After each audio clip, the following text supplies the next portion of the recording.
vaccinated while she was in there. It's awesome. See, she had a conflict with the father. And the father who's not with her anymore. So we have a child who's kind of in between two parents again. I mean, that's like the running norm here in this country. We can't keep families together. People don't stay together, even if they have children. And if you have children, for the children's sake, you should stay together. I don't care if you don't like each other. You figure out how to make it work. We might talk about that a little later as well, because I've heard a lot of things out of single women who have left their men, who have left the fathers of their children, and what they do after they leave these men. But we can't talk about it right now because we're up against a break. Be right back, folks, as we move on with this week's John LeBang Show. Stay tuned. Hey, you. Yeah, you. Listening there. Don't go anywhere. The John LeBang Show is going to be right back. Just ask the hillbilly. That's right. Right after this. What about me? Maybe next time.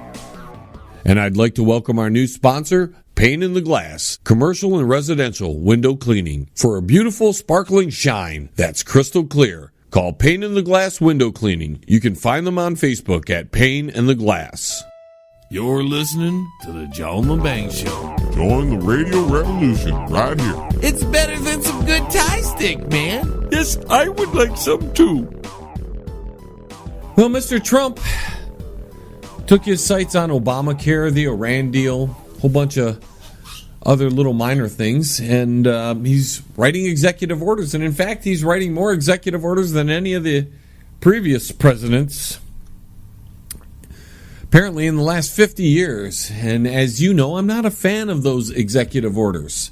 And I'm in a real quandary here, because what he is signing in as an executive order are things that I would like to happen, like making it easy. Well, getting rid of or dismantling Obamacare is one of the things that he did this past week with the executive orders. I wouldn't call it dismantling more than I just think he's modifying it a little bit to make it collapse upon itself.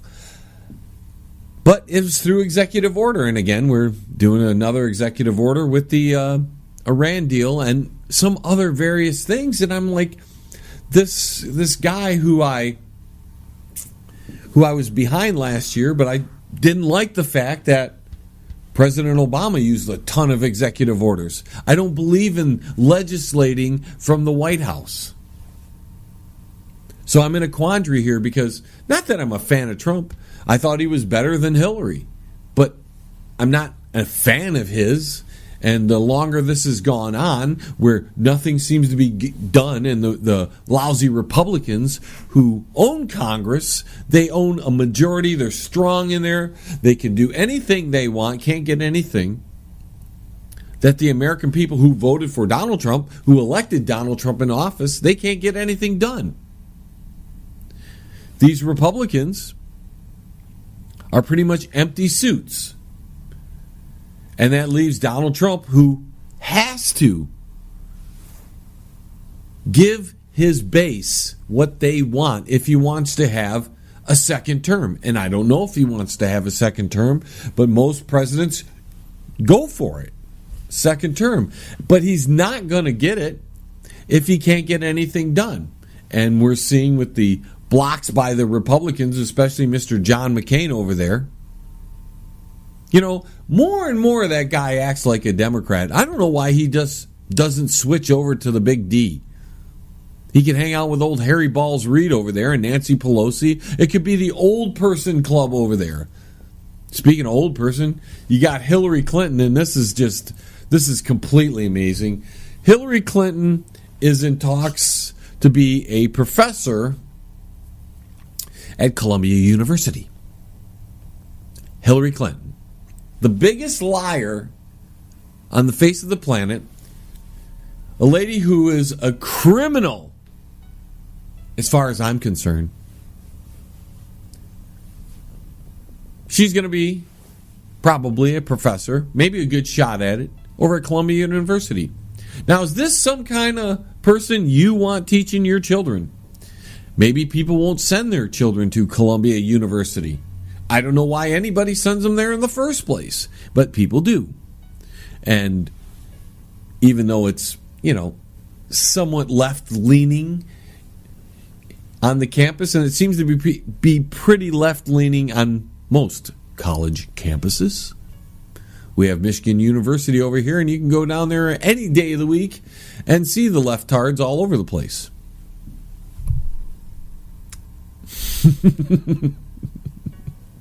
I probably offended a couple people there because they may listen to the show and their children probably go to school there. I'm not saying everybody there at Michigan is a leftard, but and it's I hate using the left, right, and I hate using communist and socialist all the time because a lot of people don't know what those mean anymore. They don't mean as much as they used to. People aren't as interested in the differences there. They sure like the differences in race and everything else, but political ideologies that are far left leaning, they'd rather not listen to those definitions.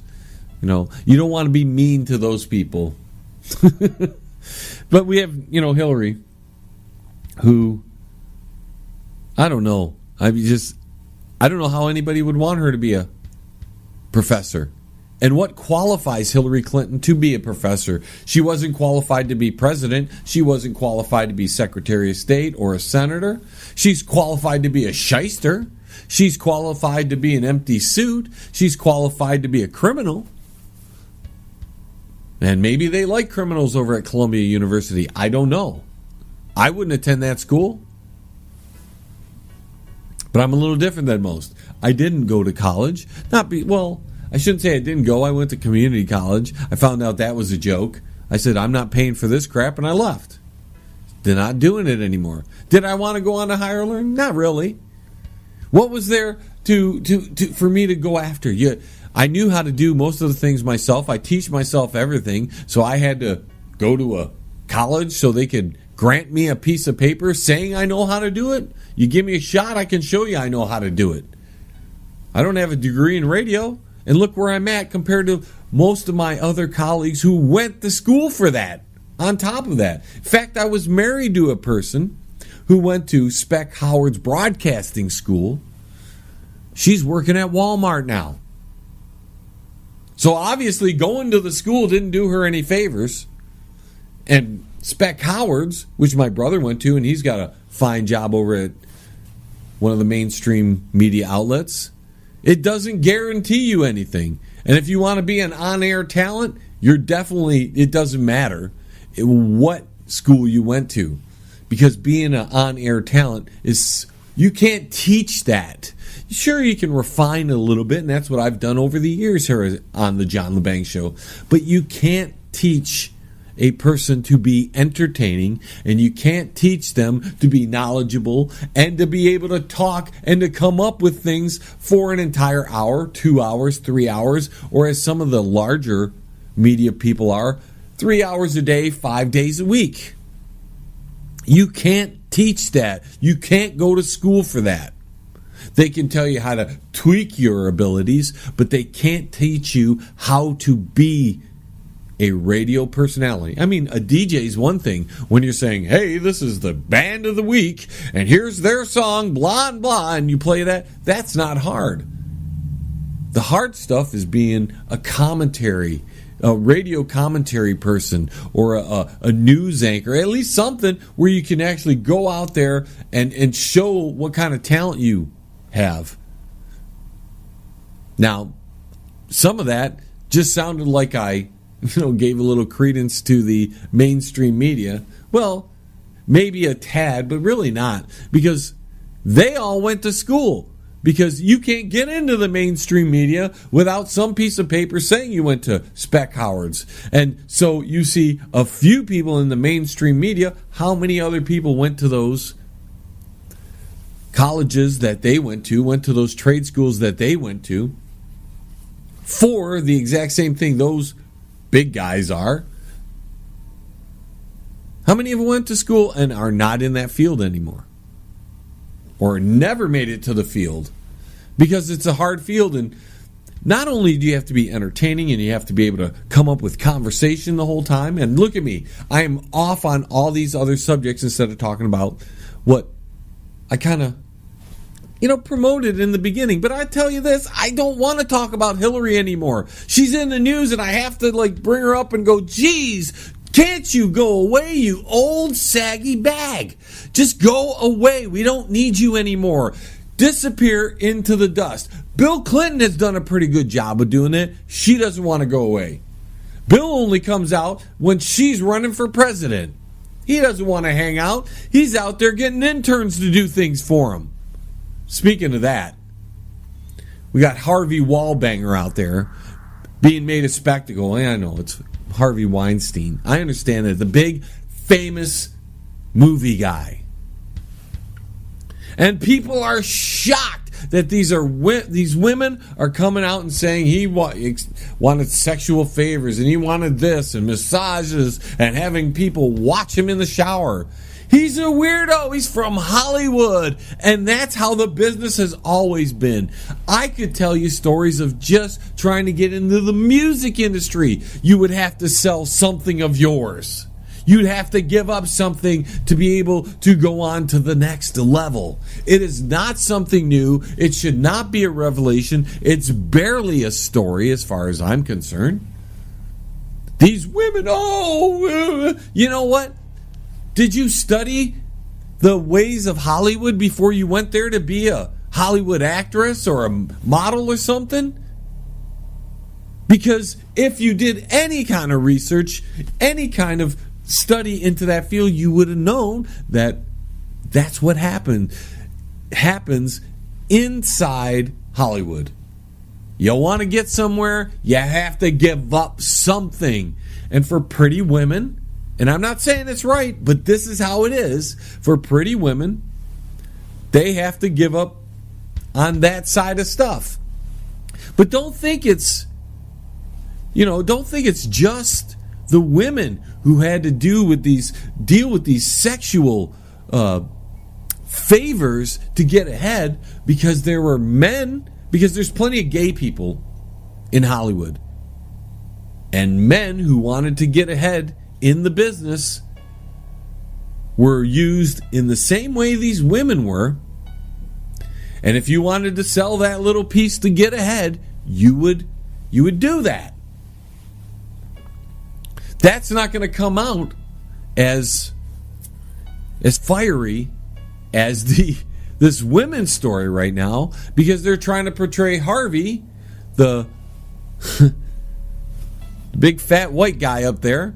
They're going to try to portray Harvey as this bad guy who seduced women, who took advantage of women, because they're trying to get across a narrative that women are used by men.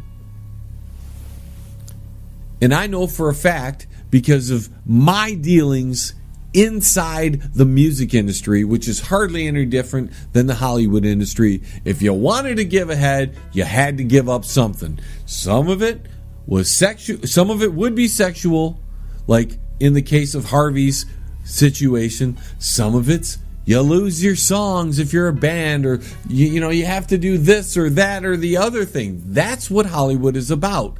And the only way to stop that, ladies and gentlemen, instead of getting all upset about it on social media and calling this guy a bad thing or that guy a bad thing, which they are, instead of doing that, you need to step away from the mainstream media entirely. You can't go to those movies that Harvey Wallbanger, I know Weinstein, but I like calling him Harvey Wallbanger. It's a good nickname for him. Old Harvey over there, you don't go to his movies. You don't go to any movies that come from Hollywood if you want to stop this stuff. You don't buy the mainstream music if you want this stuff to be stopped. You actually go to people like, the John LeBanc Show, or some independent movie people, or some independent bands out there like the Dark Clouds, or something like Pure, or this new band that I've been playing on my music hour called Prowess. You go to those people. You come to us if you want to eliminate